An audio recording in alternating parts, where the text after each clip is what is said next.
Hello guys, today I'm going to tell you about that Alltoscan token. Now before I start the video, let's say my legal disclaimer. This video is only for educational purpose. Do your own research for the investing.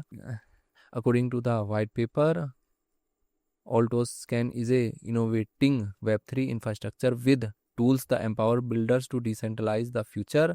Alltoscan, which has nearly 40 important partners such as BNB Chain, AVX, Polygon, Floki, and counting, started to serve as a multi-chain block explorer in 2022. Alltoscan ATS emerges as a pivotal player in the digital currency landscape, designed to streamline new DeFi solutions by bridging complex gas fees across numerous blockchains.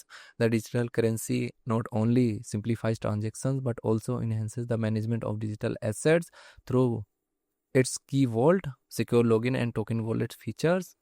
Alltoscan token project institution rating is 3.6.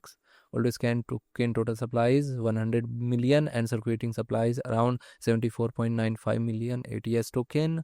ATS token is listed on Gate.io, MEX, and other exchanges. If I share my opinion with you, then this project up to 70% chances is that it is a legit or good project. So guys, don't take my opinion as a financial advice. Do your own research for the investing. Thanks for watching.